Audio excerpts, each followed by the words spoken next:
Hello everyone. आज की इस वीडियो में अप्रैल महीने के जो इंपॉर्टेंट क्वेश्चन हैं उनको कवर करेंगे। ये पार्ट 1 वीडियो है, सेकंड इसके बाद आएगा।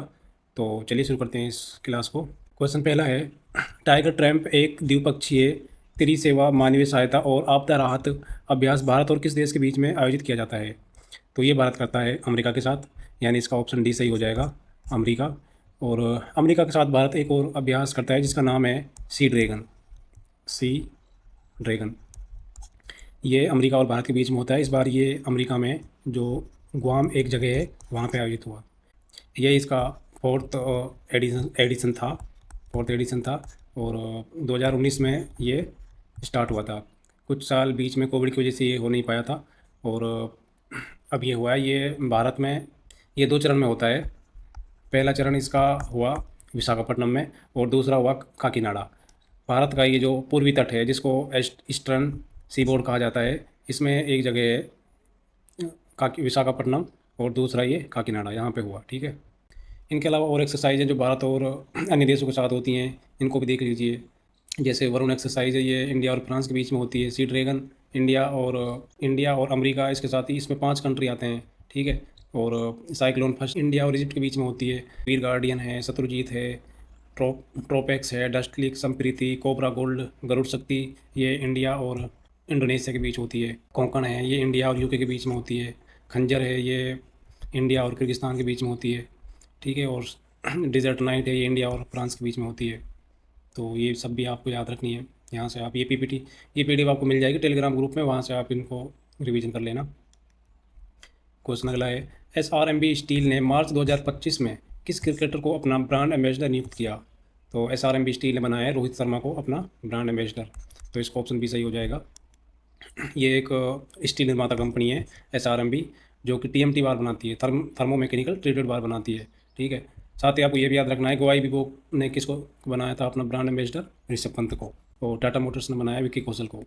Larsen and turbo finance company है, इसने बनाया जसप्रीत बुमराह को। और स्केचर जो शूज़ की कंपनी है, इसने भी जसप्रीत बुमराह को बनाया है। और लिवाइस जो कपड़ों की ब्रांड है, इसने बनाया दिलजीत दोसांझ, पंजाबी सिंगर को। और खो खो वर्ल्ड कप 2025 के लिए सलमान खान को ब्रांड एम्बेसडर नियुक्त किया गया है। ठीक है। और फेडरल बैंक ने बनाया विद्या बालन को। और फिक्की प्रेम का बनाया आयुष्मान खुराना। क्वेश्चन अगला है, एशिया कप हॉकी 2025 का आयोजन कहाँ किया जाएगा? तो एशिया कप हॉकी 2025 का आयोजन होगा बिहार में, बिहार के राजगीर में, ऑप्शन बी। ठीक है। बिहार में आपको 1-2 चीज़ और याद रखनी है। एक बिहार की 2 चीज़ें जिनको गिनीज वर्ल्ड रिकॉर्ड में शामिल किया गया है। ठीक है। जिनका नाम है मधुबनी पेंटिंग और सिंगिंग बाउल। इनको गिनीज वर्ल्ड रिकॉर्ड में शामिल किया गया है। साथ ही जो खेलो इंडिया यूथ गेम है, ये भी बिहार में होंगे। खेलो इंडिया यूथ गेम कहाँ होंगे? बिहार में। क्वेश्चन अगला है, मियामी ओपन टेनिस टूर्नामेंट 2025 के पुरुष एकल फाइनल में जेकब मैनसिक ने किस खिलाड़ी को हराया? तो जेकब मैनसिक ने फाइनल में हराया नोवाक जोकोविच को। ये 6 बार के मियामी ओपन टेनिस टूर्नामेंट विजेता है। तो ये काफ़ी बड़ी बात है। 19 साल के ये लड़के हैं जिन्होंने नोवाक जोकोविच को हराया है। ये है जेकब मैनसिक और ये है नोवाक जोकोविच। ये 6 बार के मियामी ओपन विजेता हैं। तो इस जीत के साथ जेकब मैनसिक कार्लोस अल्काराज के बाद टूर्नामेंट के सबसे कम उम्र के चैंपियन बन गए हैं। ठीक है। पहले स्थान पर है कार्लोस अल्काराज। क्वेश्चन अगला है, हाल ही में सेल्ली बोचवे किस पद को संभालने वाली पहली अफ्रीका महिला बन गई हैं? तो सेल्ली बोचवे ये बनी है राष्ट्रमंडल महासचिव, ऑप्शन बी, राष्ट्रमंडल महासचिव, यानी कॉमनवेल्थ जनरल सेक्रेटरी बनी है ये। और ये अफ्रीका महाद्वीप के जो घाना देश है, घाना, वहाँ की रहने वाली हैं। और इन्होंने रिप्लेस किया है डोमिनिका की पैट्रिसिया स्कॉटलैंड को। ये इस पद पे 2016 से लेकर 2024 तक थी। ठीक है। यानी 8 साल तक रही हैं ये इस पद पे, कॉमनवेल्थ सेक्रेटरी जनरल के पद पे। तो अब बन गई है सरली बोचवे। ठीक है। राष्ट्रमंडल क्या है? राष्ट्रमंडल 56 स्वतंत्र देशों का एक संघ है जो कभी ग्रेट ब्रिटेन के उपनिवेश हुआ करते थे। अच्छा, एक और अफ्रीका महाद्वीप की एक और महिला हैं जो अंतर्राष्ट्रीय ओलंपिक समिति की अध्यक्ष बनी है। उनका नाम क्या है? तो वो हैं क्रिस्टी कोवेंट्री। इनको बनाया है अंतर्राष्ट्रीय ओलंपिक समिति। ये भी अफ्रीका महाद्वीप की हैं। और अफ्रीका महाद्वीप में जो जिम्बाब्वे देश है, वहाँ की रहने वाली हैं ये। अगले जो ओलंपिक गेम हैं 2028 के, ओलंपिक गेम 2028 ये होंगे लॉस एंजल्स यूएसए में। और 2032 के जो ओलंपिक गेम हैं ये होंगे ब्रिस्बेन ऑस्ट्रेलिया में। ये जो डेट है ये भी आपको याद रखनी है, इनको भी पूछा जाता है।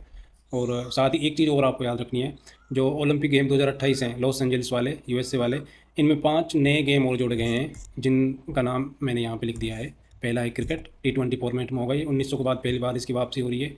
दूसरा है फ्लैग फुटबॉल, तीसरा है लेक्रोस सिक्सेस फॉर्मेट में, और चौथा है स्क्वैश, और पांचवा है बेसबॉल या सॉफ्टबॉल। अगले जो कॉमनवेल्थ गेम हैं ये कहाँ पे होंगे 2026 के?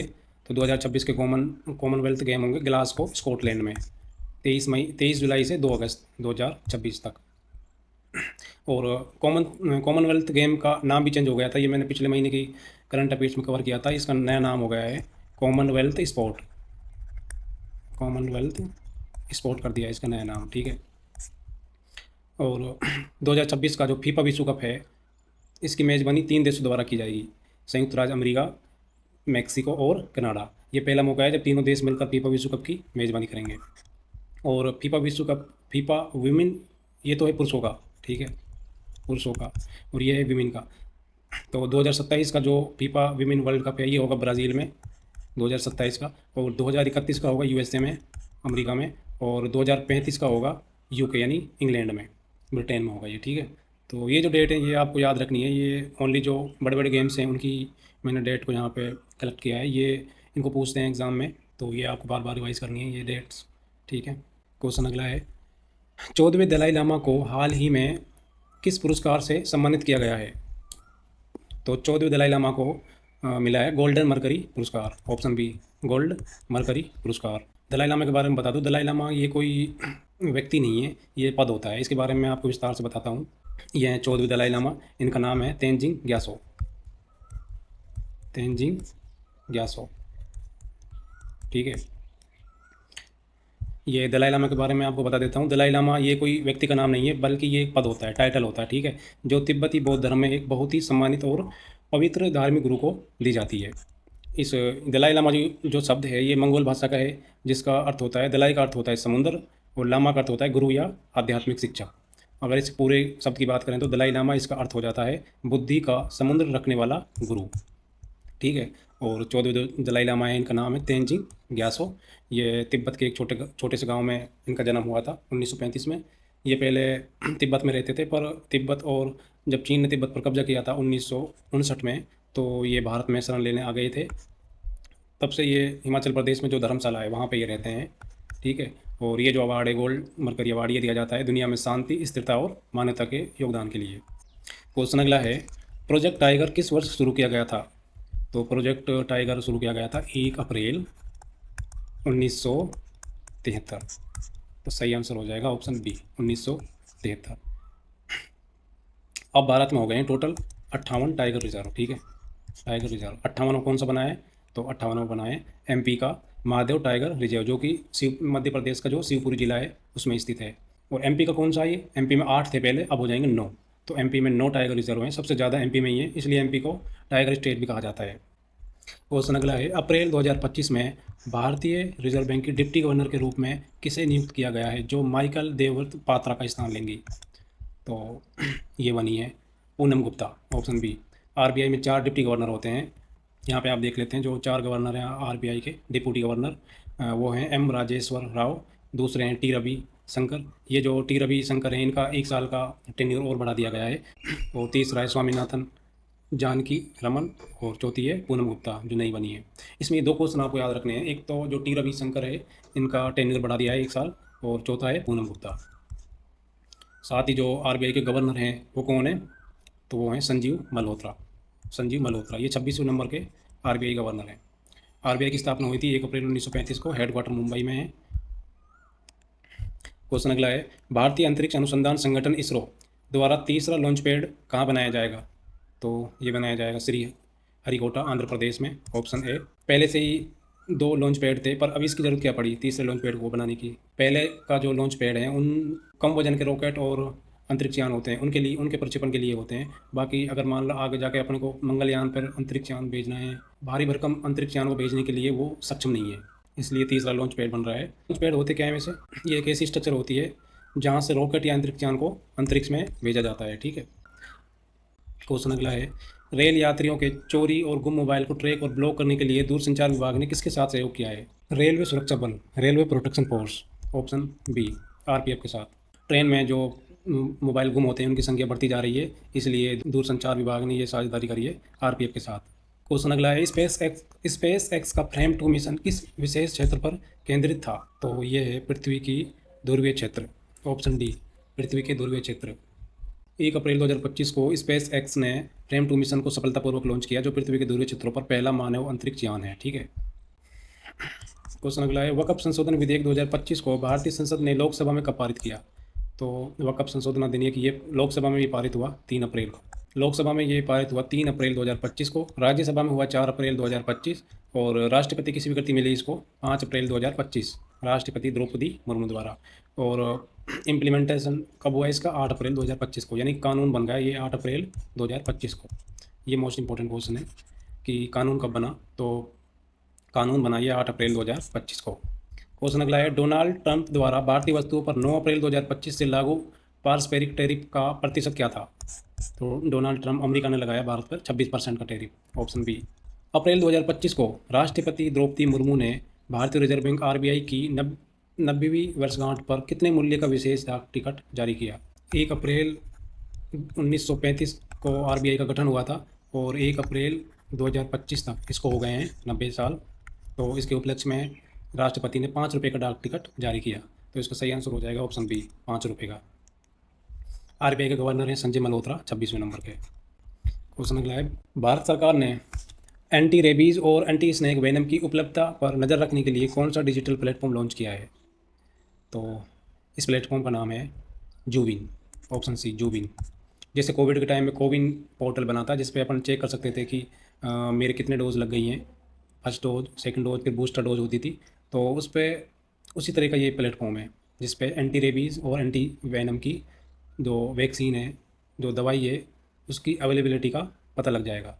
क्वेश्चन अगला है, केंद्रीय रेल मंत्री अश्विनी वैष्णव ने 2 अप्रैल 2025 को लोकसभा में दी जानकारी के अनुसार रेलवे स्टेशनों पर सौर ऊर्जा संयंत्र लगाने के मामले में देश में सबसे अग्रणी राज्य कौन सा है? यानी सबसे ज़्यादा सौर संयंत्र किस राज्य में लगे हैं रेलवे स्टेशनों पे? तो ये लगे हैं राजस्थान में।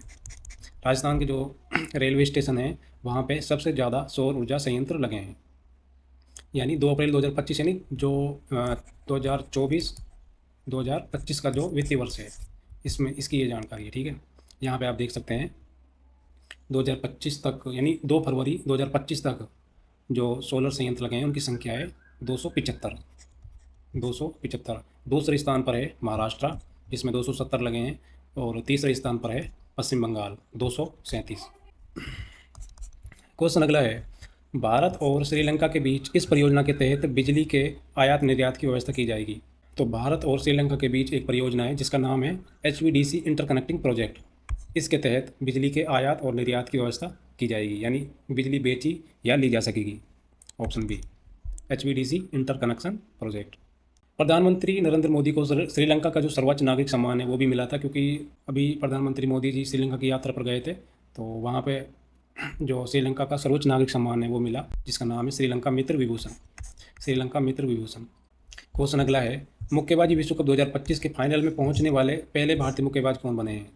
तो पहले भारतीय मुक्केबाज बने हैं मुक्केबाजी विश्व कप 2025 में पहुँचने वाले, जिसका नाम है हितेश।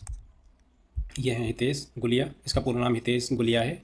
यहाँ पे ब्राज़ील 2025 का जो वर्ल्ड बॉक्सिंग कप है इसके बारे में सारी चीज़ बता देता हूँ। इसमें भारत पुरुष वर्ग की जो पदक तालिका है उसमें उज्बेकिस्तान के बाद दूसरे स्थान पर रहा। और इसमें भारत की बॉक्सिंग टीम ने 6 पदक जीते, जिसमें से 1 स्वर्ण था जो हितेश ने जीता 70 किलोग्राम कैटेगरी में, 1 रजत और 4 ब्रॉन्ज मेडल।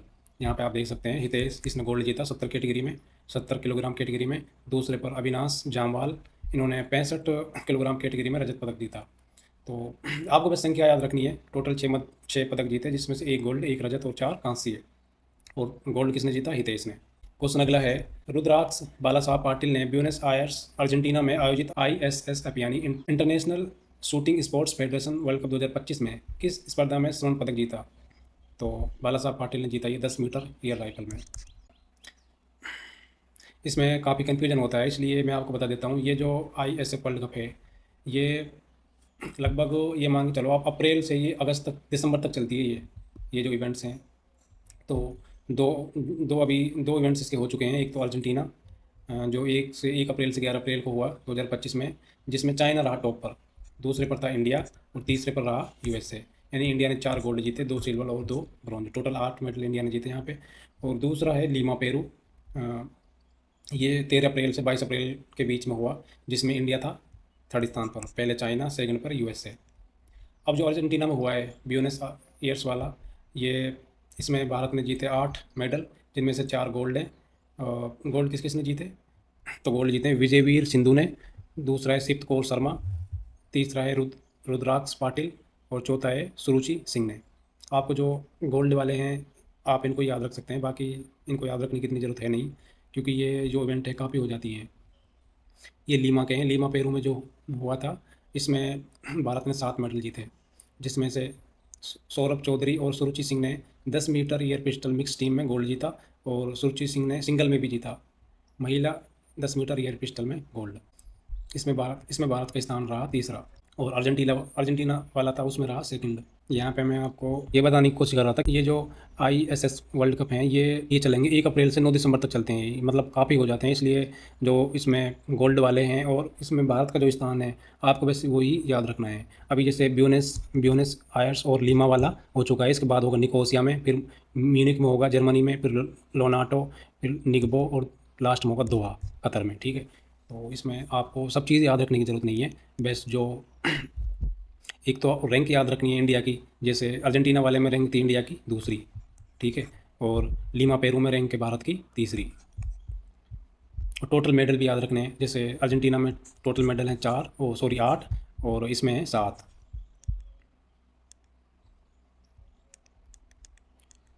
क्वेश्चन अगला है, हाल ही में अप्रैल 2025 में शिव सुब्रमण्यम रमन को किस संस्था का अध्यक्ष नियुक्त किया गया? तो इनको बनाया है पेंशन फंड विनियामक और विकास प्राधिकरण, PFRDA, यानी pension fund regulatory development authority. ये पेंशन डिपार्टमेंट है जो रिटायर होने के बाद जो पेंशन बनती है उसको देखता है। तो ऑप्शन सी इसका सही हो जाएगा। ये हैं शिव सुब्रमण्यम रमन, ठीक है। और ये किसकी जगह लेंगे वैसे? इससे पहले कौन थे इसके अध्यक्ष PFRDA के? तो इससे पहले इसके अध्यक्ष थे दीपक मोहंती। तो शिव सुब्रमण्यम रमन लेंगे दीपक मोहंती की जगह, जिनका कार्यकाल मई 2025 में समाप्त हो रहा है। क्वेश्चन अगला है, भारत में business to business collection solution launch करने वाला पहला भारतीय बैंक कौन सा बना? तो ये है Axis Bank, option B, Axis Bank बना है भारत में business to business collection solution launch करने वाला पहला भारतीय बैंक। क्वेश्चन अगला है, वित्तीय वर्ष 2025 में कार्गो हैंडलिंग में नंबर 1 स्थान किस बंदरगाह ने बरकरार रखा? तो कार्गो हैंडलिंग में नंबर 1 स्थान रहा 2025 के वित्तीय वर्ष में जो ओडिशा का बंदरगाह है, जिसका नाम है पारादीप बंदरगाह। कहाँ पे? ये ओडिशा में। इसकी जो लोडिंग अनलोडिंग का जो कैपेसिटी थी वो थी 150.21 मिलियन मैट्रिक टन, ठीक है। पारादीप बंदरगाह ओडिशा, सॉरी 150.41 है, 150.41 मिलियन मैट्रिक टन। क्वेश्चन अगला है, दिल्ली किस क्रम में आयुष्मान भारत प्रधानमंत्री जन आरोग्य योजना लागू करने वाला राज्य / केंद्र शासित प्रदेश बना? तो दिल्ली बना 35वां राज्य जिसने आयुष्मान भारत प्रधानमंत्री जन आरोग्य योजना लागू करी।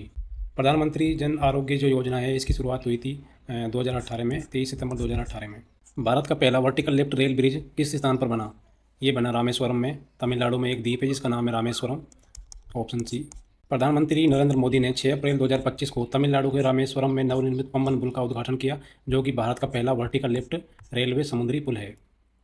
यानी ये इस तरह का पुल है, इस पर ट्रेन जाती है, जो तमिलनाडु का जो प्रमुख हिस्सा है जिसका नाम है मंडपम, वहाँ से ट्रेन जाती है इस द्वीप पर।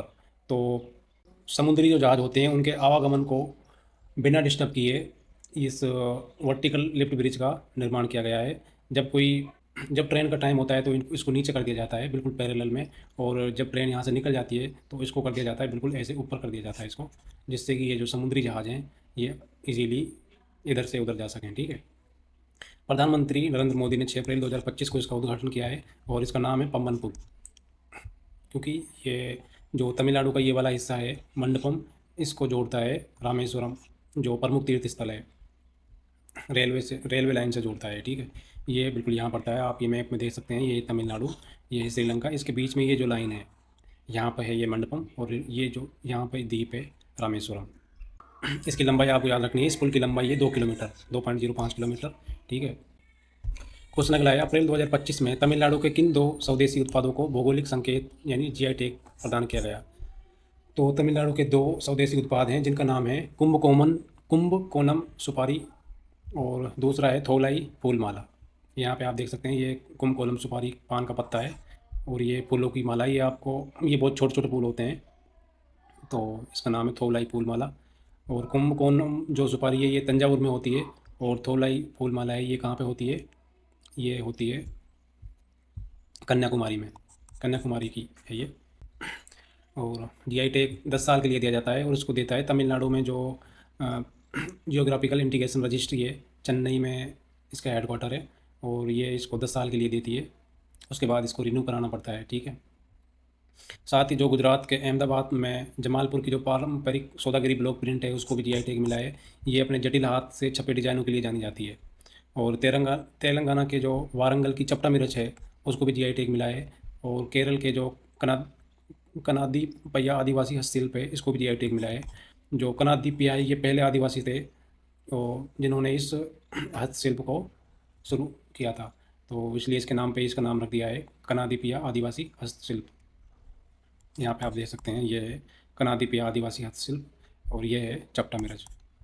क्वेश्चन अगला है, the great conciliator Lal Bahadur Shastri and the transformation of India book किसने लिखी? ये वाली बुक लिखी है संजीव चोपड़ा ने। ऑप्शन बी इसका सही हो जाएगा, संजीव चोपड़ा। साथ ही आपको ये जो बुक हैं ये भी याद रखनी है, ये भी इंपॉर्टेंट बुक हैं। पहली है लियो द अनटोल्ड स्टोरी, ये लॉन्च करी पी एस रमन ने। और दूसरी रक्षा मंत्री राजनाथ सिंह ने सशक्त भारत हिंदी पत्रिका के पहले संस्करण का अनावरण किया। कैलाश सत्यार्थी की आत्मकथा दिया सलाई का विमोचन हुआ। नमिता गोखले द्वारा लिखित पुस्तक life on Mars collected stories का विमोचन हुआ। अरुण शौरी ने the new icon Savarkar and the facts नामक पुस्तक लिखी। कुलभूषण कुमार के द्वारा लिखी गई पुस्तक हार्ट्स एंड हीरोज लाइव डेट सेप एस का विमोचन हुआ। प्रधानमंत्री मोदी ने अमिताभ कांत की पुस्तक how India scaled meet G20 का विमोचन किया। और संगमित्रा चतुर्वेदी की द्वारा लिखित पुस्तक Sumitra Chatterjee and is world का विमोचन हुआ।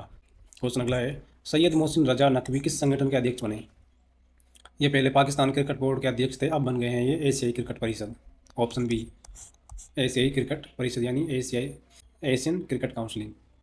क्वेश्चन अगला है, प्रधानमंत्री मुद्रा योजना के अंतर्गत तरुण प्लस के नाम से नई ऋण श्रेणी की घोषणा की गई है। तो तरुण प्लस श्रेणी के अंतर्गत कितनी राशि का ऋण प्रदान किया जाएगा?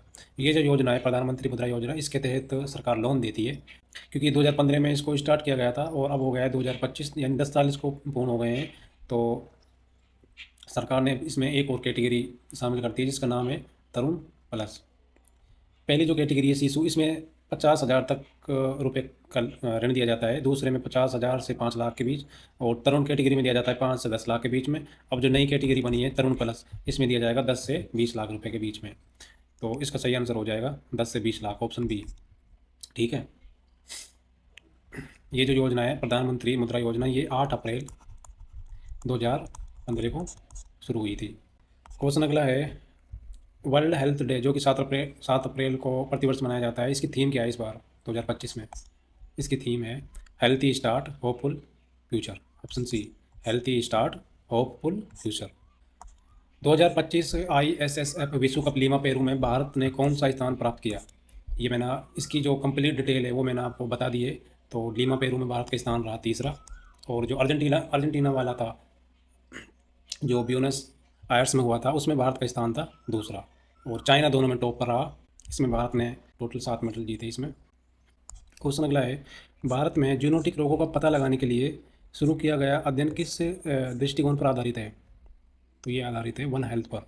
ऑप्शन बी वन हेल्थ में तीनों की हेल्थ की बात हो रही है, तीनों यानी ह्यूमन, एनिमल और इन्वायरमेंट, इन तीनों की हेल्थ की बात हो रही है, ठीक है।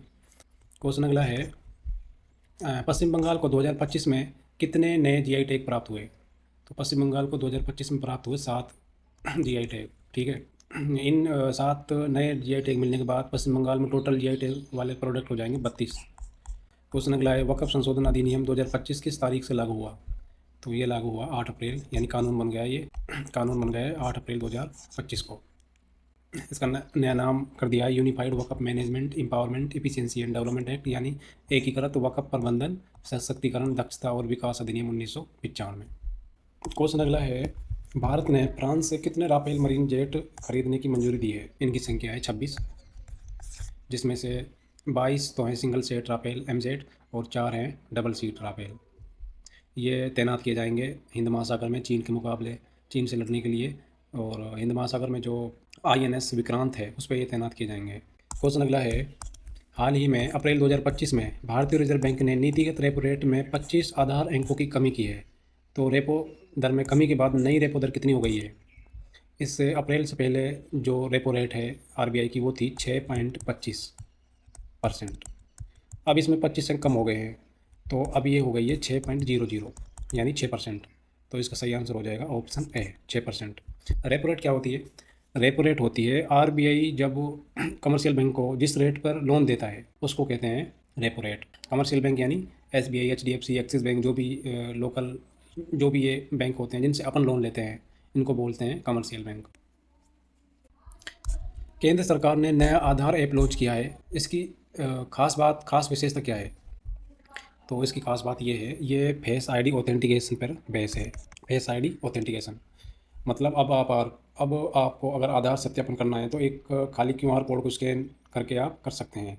जैसे होटल के रिसेप्शन, दुकानों या यात्रा के दौरान आधार की फ़ोटोकॉपी सौंपने की कोई आवश्यकता नहीं होगी। आप इस वीडियो को देखिए और समझिए किस तरह ये काम करता है। आपको इस तरह से ये QR कोड दिख रहा है, इसको स्कैन करना होगा इस ऐप के थ्रू, और स्कैन करने के बाद ये ऐप है आपका फेस आईडी से लॉगिन होगा, और फेस आईडी से लॉगिन होने के बाद आपकी जो इन्फॉर्मेशन है वो सामने वाले को पहुंच जाएंगी। जैसे इस तरह, वेलकम टू संवाद, परवीन कुमार ये इनका नाम था, तो ये सामने वाले को अपने आप इनकी इन्फॉर्मेशन पहुंच गई। जैसे आप UPI पेमेंट करते हो उसी तरह ये काम करता है। वैसे प्ले स्टोर पर अभी ये अवेलेबल नहीं है, पर कुछ दिन बाद ये अवेलेबल हो जाएगा। क्वेश्चन अगला है, 2031 फीफा महिला विश्व कप की मेज़बानी कौन सा देश करेगा? तो ये मैंने आपको बता दिया था। वैसे ये करेगा USA, अमेरिका, ऑप्शन सी। और 2027 में कौन करेगा ये भी मैंने आपको बताया था। और 2031 में तो कर रहा है अमेरिका, और 2035, ये जो 3 डेट हैं ये तीनों आपको याद रखनी है। 2027 में करेगा ब्राज़ील, 2031 में है USA, और 2035 में करेगा UK। और 2026 में जो पुरुषों का फीफा विश्व कप है इसकी मेज़बानी 3 देश कर रहे हैं। कौन कौन से हैं? USA, मैक्सिको और कनाडा। फीफा का हेडक्वार्टर है स्विट्ज़रलैंड में, ज्यूरिक स्विट्ज़रलैंड में, और इसके जो अध्यक्ष हैं फीफा के, इसका नाम है जियानी इन्फेंटिनो। क्वेश्चन अगला है, तीरंदाजी विश्व कप 2025 चरण 1 में भारत ने पुरुषों की कंपाउंड टीम स्पर्धा में किस देश को हराकर कांस्य पदक जीता? पुरुषों की जो कंपाउंड टीम स्पर्धा है इसमें भारत ने हराया डेनमार्क को। ये वाला क्वेश्चन मैंने इसलिए ऐड किया था क्योंकि जो कंपाउंड टीम स्पर्धा है ये अगले जो ओलंपिक्स हैं, अगले ओलंपिक्स कब होंगे? अगले ओलंपिक्स होंगे लॉस एंजल्स 2028 में, इसमें ऐड किया गया है इसको, कंपाउंड टीम स्पर्धा को। क्वेश्चन अगला है, हाल ही में अप्रैल 2025 में भारत ने किस देश के लिए ट्रांसशिपमेंट सुविधा समाप्त कर दी? ये है बांग्लादेश। ट्रांसशिपमेंट फैसिलिटी क्या थी? ये अगर बांग्लादेश को नेपाल, भूटान या म्यांमार तक अपना सामान पहुंचाना है तो बांग्लादेश डायरेक्ट भारत की ज़मीन के रास्ते माल भेज सकता था, ठीक है। तो इससे क्या है, बांग्लादेश को समय और लागत की काफ़ी बचत होती थी। अब ये नहीं हो पाएगी। ये जो फैसिलिटी है ट्रांसशिपमेंट फैसिलिटी, ये 2020 में भारत ने बांग्लादेश के लिए स्टार्ट करी थी, 2020 में, ठीक है। क्वेश्चन अगला है, अमल सात चीकू किस राज्य का कृषि उत्पाद है जिसे हाल ही में GI टैग मिला है? तो ये है गुजरात का। गुजरात के दक्षिण गुजरात में ये होता है, और गुजरात का ये तीसरा फल है जिसको GI टैग मिला है। फल की बात हो रही है यहाँ पर, ठीक है, टोटल नहीं हो रहा है। ये कुछ और GI टैग हैं जो हाल ही में मिले हैं। पश्चिम बंगाल के नोलन गुड संदेश को GI टैग मिला है, और गुजरात का हो जाएगा अमल सात चीकू। तेलंगाना की चपाता मिर्च को GI टैग मिला है, और तमिलनाडु के 2 हैं, कुंभकोनम पान का पत्ता जो कि तंजावुर में होता है, और कन्याकुमारी की थोलाई फूलों की माला, इसको मिला है GI टैग। इसके बाद अहमदाबाद का जो फेमस सौदागिरी ब्लॉक प्रिंट है उसको मिला है। त्रिपुरा की पारंपरिक पोशाक रिगनाई पचरा, इसको मिला है GI टैग। और मध्य प्रदेश की गोंड पेंटिंग को मिला है। क्वेश्चन अगला है, एयरबस जो कि यूरोप की सबसे बड़ी एरोस्पेस कंपनी है ने किस भारतीय कंपनी के साथ विनिर्माण अनुबंध पर हस्ताक्षर किए हैं? तो एयरबस ने करे हैं भारत की महिंद्रा एरोस्ट्रक्चर के साथ अनुबंध, ऑप्शन बी इसका सही हो जाएगा। तो ये दोनों मिलकर बनाएंगी भारत में H130 light single engine helicopter. Question अगला है, ministry of electronics information technology ने BFSI यानी banking, financial service and insurance sector के लिए कौन सी साइबर सुरक्षा रिपोर्ट जारी करी है? डिजिटल थ्रेट रिपोर्ट 2024, यानी डिजिटल खतरा रिपोर्ट। ऑप्शन सी इसका सही हो जाएगा। क्वेश्चन अगला है, कलाम 100 इंजन का सफल परीक्षण किसने किया जो कि विक्रम वन रॉकेट के लिए है? तो कलाम 100 इंजन का सफल परीक्षण किया स्काई रूट एरोस्पेस कंपनी ने, जो कि हैदराबाद में स्थित है। इसका सही आंसर हो जाएगा option C, Skyroot Aerospace. Justice Sanjiv Kumar किस उच्च न्यायालय के कार्यवाहक मुख्य न्यायाधीश नियुक्त हुए हैं? तो जस्टिस संजीव कुमार को बनाया है जम्मू कश्मीर और लद्दाख उच्च न्यायालय का मुख्य न्यायाधीश। Option C. भारत की पहली महिला शिक्षिका किसे माना जाता है? तो भारत की पहली महिला शिक्षिका माना जाता है सावित्री बाई फुले को। ऑप्शन बी इसका सही हो जाएगा। सावित्री बाई फुले जो महात्मा ज्योतिराव फुले थे, एक महान समाज सुधारक, तो उनकी सावित्री बाई फुले पत्नी थी, जिसको भारत की पहली महिला शिक्षिका माना जाता है। और क्वेश्चन अगला है, हाल ही में विराट कोहली ने आईपीएल इतिहास में कौन सा कीर्तिमान बनाया है? तो 2025 में विराट कोहली ने 1000 चौके छक्के लगाने वाले ये पहले खिलाड़ी बन गए हैं, जिनमें से 721 इसके चौके हैं और 279 छक्के शामिल हैं। ये आरसीबी के दिग्गज खिलाड़ी हैं जो अभी तक 18 आईपीएल सीजन ये खेल चुके हैं, 18 आईपीएल। क्वेश्चन अगला है, किस कंपनी को 2025 में लगातार 8वें वर्ष स्टील सस्टेनेबिलिटी चैंपियन नामित किया गया? तो ये है टाटा स्टील। इसकी स्टील काफ़ी टिकाऊ और मजबूत होती है, इसलिए इसको लगातार 8वें वर्ष स्टील सस्टेनेबिलिटी चैंपियन नामित किया गया है। क्वेश्चन अगला है, जसपे किस क्षेत्र में कार्यरत एक कंपनी है जो 2025 में भारत की पहली यूनिकॉर्न बनी? यूनिकॉर्न का मतलब वो होता है जब कोई कंपनी की वैल्यूएशन $1 बिलियन से अधिक हो जाती है, तो उसको कहते हैं यूनिकॉर्न कंपनी। जैसे पिछली बार 2024 में रैपिडो और इसके अलावा मनी व्यू कई ऐसी कंपनी थी जो यूनिकॉर्न बनी। इस बार 2025 में बनी जसपे। ये एक ई कॉमर्स कंपनी है, यानी जो उपभोक्ता और जो ग्राहक होते हैं उनके ऑनलाइन और ऑफलाइन भुगतान के लिए ये सॉल्यूशन प्रोवाइड करती है। क्वेश्चन अगला है, भारत का पहला उच्च ऊंचाई वाला वायुमंडलीय और जलवायु अनुसंधान केंद्र कहाँ स्थापित किया गया? ये स्थापित किया गया जम्मू कश्मीर का जो उधमपुर जिला है उसमें एक छोटा सा गांव है जिसका नाम है मेंडलोटे।